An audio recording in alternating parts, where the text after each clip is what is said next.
forget your name, but thanks for having me out. Just kidding. Hey everybody, how you guys doing? Great. Good. Well, I'm here today to do 3 things for you all, and of course answer the age-old question, what the fun? Okay, what the fun? I'm going to do 3 things for a minute. First, tonight, introduce myself to the crowd, to everybody here. Second, I'm going to help redefine fun for you all. And then third, I'm going to leave you all with a challenge in how we can use fun to change our lives, make it better, not just for us here in this room, but social change around the world.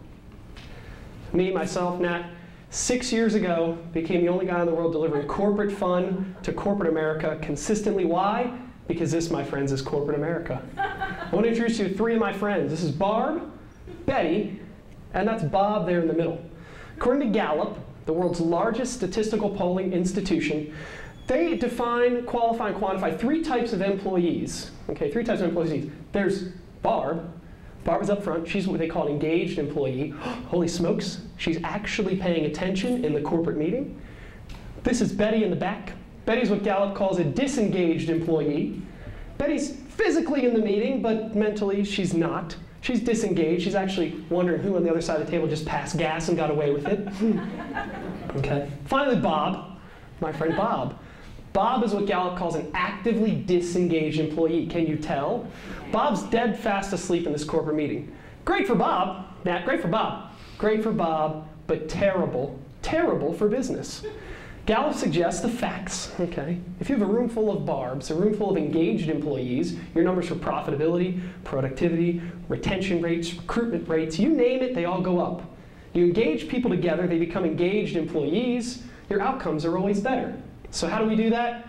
We redefine fun, because fun can bring people together. And we're going to try to redefine fun as an experience, as a shared experience. Well, Nat, why can experiences be so valuable? Here's why. Got an exercise. We're going to do this quickly because I only got 15 seconds. According to a Dartmouth study in 2001, you remember 10% of what you read. Do this with me. 10% of what you read. You remember 20% of what you hear.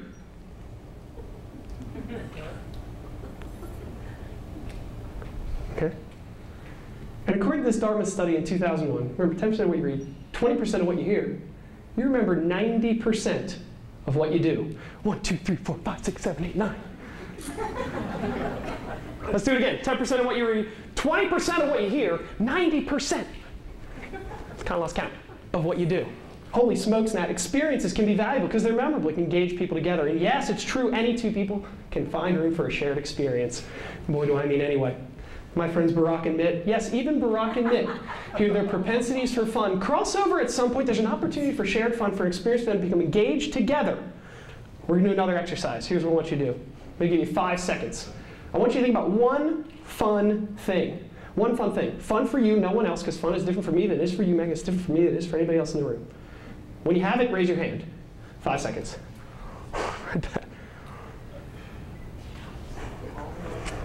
If you don't have your hands up yet, people, come on. You should be having a little more fun in your lives. A little more fun in your lives, okay? Now here's what we're going to do. We're going to see if we can't find some shared experiences in the room. Look, we'll start up here with you up front. Alok, what's your one fun thing? Skydiving. And you've been? I've been. How many times? Once.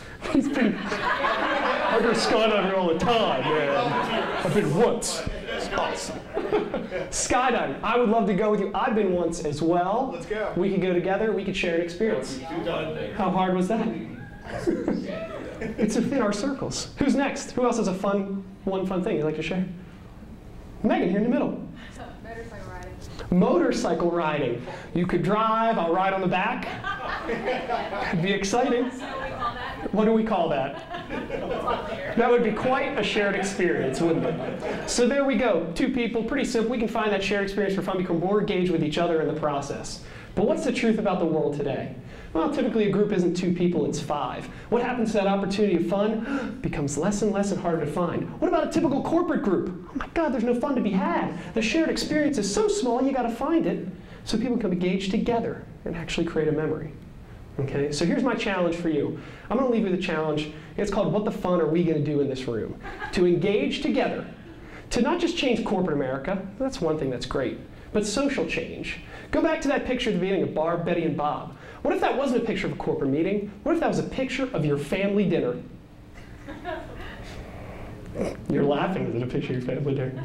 What was that, a picture of a nonprofit board meeting? What about a classroom?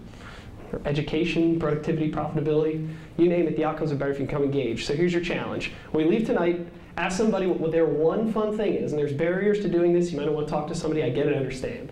If you can get through, ask them what their one fun thing is, find that shared experience. Good luck. Thank you.